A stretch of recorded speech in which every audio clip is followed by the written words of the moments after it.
بسم اللہ الرحمن الرحیم۔ السلام علیکم میرے پیارے دوستو، آج کا واقعہ ہے حضرت ابراہیم علیہ السلام کا۔ بہت ہی دلچسپ واقعہ ہونے والا ہے، ویڈیو کو پورا ضرور دیکھیے گا، اسکپ مت کیجیے گا۔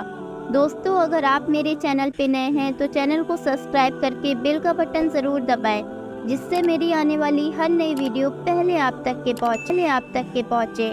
تو آئیے شروع کرتے ہیں۔ حضرت ابراہیم علیہ السلام کا ذکر قرآن میں۔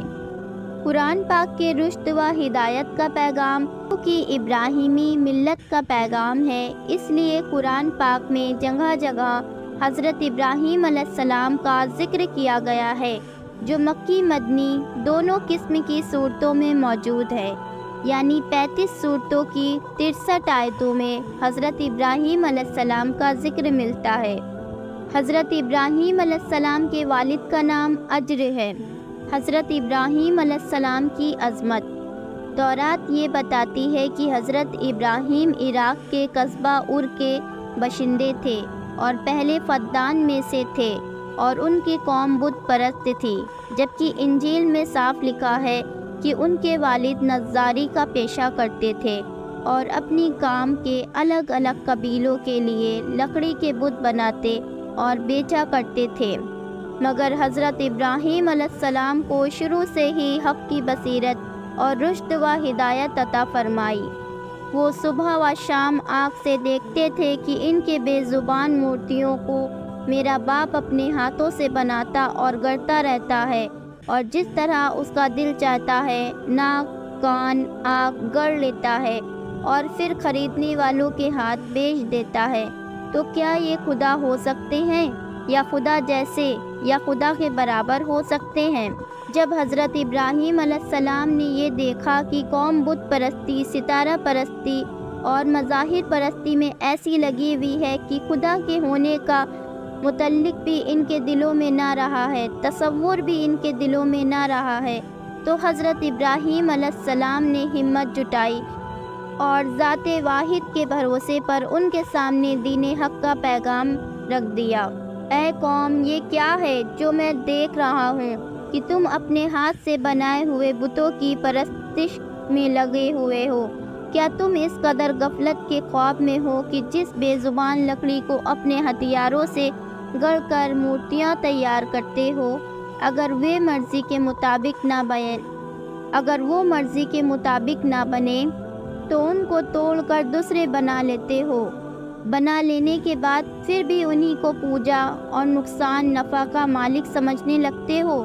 تم اس خرافات سے باز آ جاؤ، اللہ کی توحید کے نظم گاؤ اور اس ایک حقیقی مالک کے سامنے سارے نیاز جھکاؤ، جو میرا تمہارا کل کائنات کا خالق اور مالک ہے۔ مگر قوم نے ان کی آواز پر دھیان نہ دیا، سننے والے کان اور دیکھنے والی نگاہ سے محروم رہی اور زیادہ سے زیادہ تمرد و سرکشی کا مظاہرہ کیا۔ باپ کو اسلام کی دعوت اور باپ بیٹی کا مناظرہ۔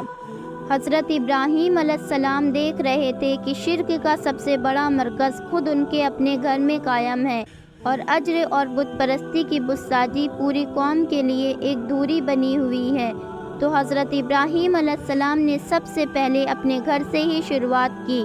حضرت ابراہیم علیہ السلام نے سب سے پہلے اپنے والد اور فرمایا، اے باپ، خدا پرستی اور معرفت الہی کے لیے جو راستہ تو نے اپنایا اور جسے آپ باپ دادا کا پرانا راستہ بتاتے ہیں، یہ گمراہی اور باطل پرستی کا راستہ ہے، اور سیدھا راستہ راہ حق صرف وہی ہے جس کی میں دعوت دے رہا ہوں، اس کو مضبوطی سے پکڑ لو تاکہ تجھ کو اللہ کی رضا، دنیا اور آخرت کی سعادت حاصل ہو۔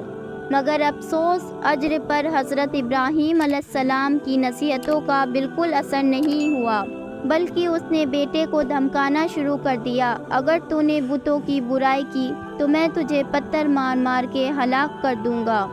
حضرت ابراہیم علیہ السلام نے جب یہ دیکھا کہ معاملہ حد سے زیادہ بڑھ گیا ہے، ایک طرف باپ کے احترام کا مسئلہ اور دوسری طرف فرض کی ادائیگی اور اللہ کی حکم کی اطاعت، انہوں نے سوچا اور لطف اور کرم اور اچھے اخلاق کے ساتھ جواب دیا، اے باپ، اگر میری بات کا یہی جواب ہے تو آج سے تیرا میرا سلام ہے۔ میں اللہ کے دین اور پیغام کو نہیں چھوڑ سکتا اور بت پرستش نہیں کر سکتا ہوں۔ میں آج تجھ سے جدا ہوتا ہوں، مگر بارگاہ الہی میں بخشش طلب کرتا رہوں گا تاکہ تجھے ہدایت نصیب ہو اور تو اللہ کے عذاب سے نجات پائے۔ حضرت ابراہیم علیہ السلام کا اب صرف اس کا باپ ہی مخاطب نہ رہا بلکہ پوری قوم کو مخاطب بنا لیا، مگر قوم اپنے باپ دادا کے دین کو کب چھوڑنے والی تھی؟ اس نے ابراہیم کی ایک نہ سنی اور حق کی دعوت کے سامنے اپنے باطل معبودوں کی طرح گونگے، اندھے اور بہرے بن گئے۔ اور جب ابراہیم نے زیادہ زور دے کر پوچھا کہ یہ تو بتلاؤ کہ جن کی تم پوجا کرتے ہو یہ تمہیں کسی قسم کا بھی نفع یا نقصان پہنچاتے ہیں؟ کہنے لگے، ان بتوں کو ہم ہمیشہ سے پوج رہے ہیں اور ان باتوں کے جھگڑے میں ہم نہیں پڑنا چاہتے ہیں۔ ہم تو یہ جانتے ہیں کہ ہمارے باپ دادا بھی یہی کرتے تھے اور ہم بھی یہی کرتے چلے آ رہے ہیں۔ عذر اور عذر کی قوم کے دل میں کسی طرح حق قبول کرنے کے لیے نرم نہ ہوئے اور ان کا انکار حد سے گزرتا ہی گیا۔ ستارہ پرستی۔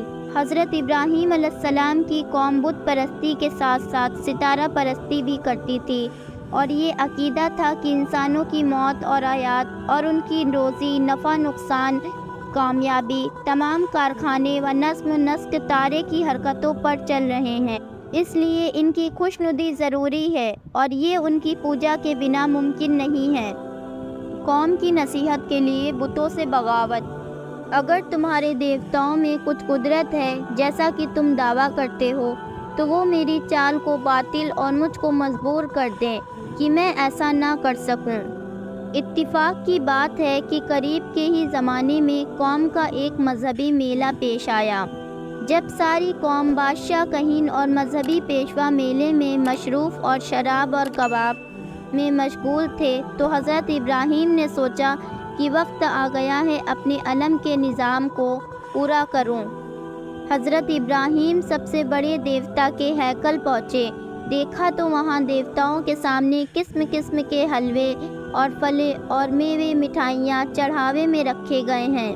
حضرت ابراہیم طنز بھرے انداز میں کہنے لگے، جب یہ سب کچھ تمہارے پاس رکھا ہے تو تم کھاتے کیوں نہیں؟ میں تم سے بات کر رہا ہوں، تم میری بات کا جواب کیوں نہیں دیتے؟ پھر انہوں نے ان سب کو توڑ پھوڑ ڈالا اور ان کے کندھے پر تیر رکھ کر وہاں سے چلے گئے۔ جب لوگ میلے سے واپس لوٹے تو انہوں نے ہیکل میں بتوں کا یہ حال پایا۔ وہ بہت بگڑے اور ایک دوسرے سے پوچھنے لگے کہ یہ کس نے کیا۔ ان میں سے ایک وہ بھی تھا جنہوں نے ابراہیم کی بات کو سنا تھا۔ وہ کہنے لگا کہ یہ ابراہیمی نے کیا ہے، وہی ہمارے دیوتاؤں کا دشمن ہے۔ کہینوں اور سرداروں نے جب یہ بات سنی تو وہ غصوں سے لال ہو گئے اور کہنے لگے کہ اس مجمع میں اس آدمی کو پکڑ کے لاؤ جو مجرم ہے۔ ابراہیم علیہ السلام سامنے لائے گئے تو بڑے رعب و داب کے ساتھ ان سے پوچھا، کیوں ابراہیم، تو نے ہمارے دیوتاؤں کے ساتھ یہ سب کچھ کیا ہے؟ ابراہیم علیہ السلام کہنے لگے، ان میں سے سب سے بڑے بت نے یہ سب کیا ہے۔ اگر یہ تمہارے دیوتا بولتے ہوں تو ان سے معلوم کر لو جا کے، وہ بتا دیں گے۔ ابراہیم علیہ السلام کی اس یقینی اور حجت کا ان کے پاس کوئی جواب نہیں تھا۔ وہ شرم سے ڈوبے ہوئے تھے اور سوچتے تھے کہ اب کیا ہی جواب دیں۔ انہوں نے کہا، ابراہیم تو خوب جانتا ہے کہ ان دیوتاؤں میں بولنے کی طاقت نہیں ہے، یہ تو بے زبان مورتیاں ہیں۔ تب ابراہیم علیہ السلام کی حجت و دلیل کامیاب ہوئی۔ ابراہیم نے انہیں جمع لفظوں میں نصیحت کی، جب یہ دیوتا نہ نفع پہنچا سکتے ہیں نہ نقصان، تو پھر یہ خدا اور معبود کیسے ہو سکتے ہیں؟ افسوس تم اتنا بھی نہیں سمجھتے، یہ عقل سے کام نہیں لیتے۔ لیکن حضرت ابراہیم علیہ السلام کی دلیل کا ان کی قوم پر کوئی اثر نہ پڑا۔ ان کی نفس کی سرکشی اور ان کے نیچ پن نے حضرت ابراہیم علیہ السلام کے لیے یہ نعرہ لگا دیا کہ ان کو سزا دو، یہ مجرم ہیں، اور ان کو دہکتی آگ میں ڈال دو تاکہ اس کی تبلیغ و دعوت کا قصہ ہی ختم ہو جائے۔ بادشاہ کو اسلام کی دعوت اور اس کا مناظرہ۔ ابھی یہ مشورہ ہو ہی رہا تھا کہ تھوڑا تھوڑا کر کے یہ باتیں بادشاہ تک پہنچ گئیں۔ اس زمانے میں عراق کے بادشاہ کا لقب نمرود ہوتا تھا۔ یہ اپنے آپ کو بادشاہ ہی نہیں بلکہ اپنے آپ کو ایک خدا مانتا تھا اور لوگ اس کی پوجا کرتے تھے دوسری دیوتاؤں کی طرح۔ نمرود کو جب یہ معلوم ہوا تو وہ اپنے آپے سے باہر ہونے لگا اور سوچنے لگا کہ اگر یہ آدمی ایسے ہی تبلیغ کرتا رہا تو یہ میرے مالک ہونے اور بادشاہ ہونے سے بھی دور کر دے گا۔ مذہب کے ساتھ ساتھ میری حکومت بھی گر جائے گی۔ اس سے بہتر ہے کہ اس قصے کو یہیں ختم کر دیا جائے۔ اس نے یہ سوچ کے حکم دیا کہ ابراہیم کو ہمارے دربار میں پیش کرو، اور بولا تجھ کو میرے رب ہونے سے کیوں انکار ہے؟ ابراہیم علیہ السلام نے فرمایا میں ایک اللہ کو مانتا ہوں، اس کے سوا کسی اور کو شریک نہیں مانتا۔ پوری کائنات اور تمام عالم اسی کی مخلوق ہے، تو کس طرح رب ہو سکتا ہے؟ اس لیے میں حق کی تبلیغ نہیں چھوڑوں گا اور باپ دادا کے گڑے ہوئے دین کو اختیار نہیں کر سکتا ہوں۔ نمرود نے ابراہیم علیہ السلام سے معلوم کیا اگر میرے علاوہ تیرا کوئی رب ہے تو اس کی ایسی خوبی بیان کر جس کی قدرت مجھ میں نہ ہو۔ تب ابراہیم علیہ السلام نے فرمایا میرا رب وہ ہے جس کے قبضے میں موت و حیات ہے، وہی موت دیتا ہے اور وہی زندگی بناتا ہے۔ ٹیڑھی سمجھ والا نمرود موت و حیات کی حقیقت سے آشنا کہنے لگا موت اور زندگی تو میرے بس میں بھی ہے۔ اسی وقت نمرود نے جلاد کو حکم دیا اور ایک بے قصور آدمی کو قتل کروا دیا۔ پھر کہنے لگا میں بھی کسی طرح زندگی بخشتا ہوں اور موت دیتا ہوں، پھر تیرے اللہ کی خاص بات کیا ہے؟ ابراہیم علیہ السلام سمجھ گئے کہ نمرود موت اور زندگی کی حقیقت نہیں جانتا ہے، یا تو لوگوں میں غلط فہمی پیدا کر دینا چاہتا ہے کہ لوگ اس کو سمجھ نہ سکیں۔ حضرت ابراہیم علیہ السلام نے فرمایا میں اس ہستی کو اللہ کہتا ہوں جو ہر دن سورج کو پورب سے لاتا ہے اور مغرب کی طرف لے جاتا ہے۔ بس اگر تو بھی اسی طرح خدائی کا دعویٰ کرتا ہے تو اس کے خلاف سورج کو مغرب سے نکال اور مشرق میں چھپا۔ یہ سن کر نمرود گھبرا گیا اور اس سے کوئی جواب نہ بن پڑا، اور اس طرح ابراہیم علیہ السلام کی زبان سے نمرود پر اللہ کی حجت پوری ہوئی۔ مگر حجتی نمرود اور ابراہیم علیہ السلام کے باپ اور اس کی قوم نے اس کو نہ مانا اور کہنے لگے کہ یہ دشمن ہے دیوتاؤں کا، اسے دہکتی آگ میں جلا دینا چاہیے، کیونکہ ایسے سخت مجرم کی سزا یہی ہو سکتی ہے۔ جب ہر طرف سے حضرت ابراہیم علیہ السلام کے لیے مخالفت کے نعرے لگ رہے تھے، قوم نافرمانی کر رہی تھی، اس سمے بھی حضرت ابراہیم علیہ السلام نے ہمت نہ چھوڑی اور ایک ہی سہارا اللہ کو اپنا سہارا مانتے رہے اور دشمنوں کے تمام منصوبوں کو خاک میں ملا دیا۔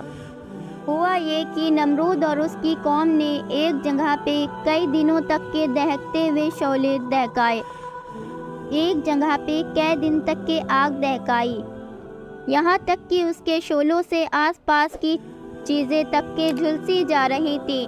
تب نمرود اور اس کی قوم کو یقین ہو گیا کہ حضرت ابراہیم علیہ السلام اس میں سے بچ نہیں پائیں گے۔ تب حضرت ابراہیم کو بیٹھایا اور دہکتی ہوئی آگ میں پھینک دیا۔ اسی وقت اللہ نے آگ کو حکم دیا کہ وہ ابراہیم علیہ السلام پر اپنے جلنے کا اثر نہ کر سکے۔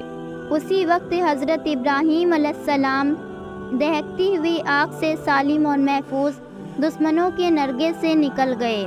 اس کے باوجود بھی بدبخت قوم نے کچھ نہ سنا اور رشد و ہدایت کو قبول نہ کیا۔ حضرت ابراہیم علیہ السلام کی بیوی حضرت سارہ اور ان کے برادر زاتا حضرت لوط علیہ السلام کے علاوہ کوئی بھی ایمان نہیں لایا۔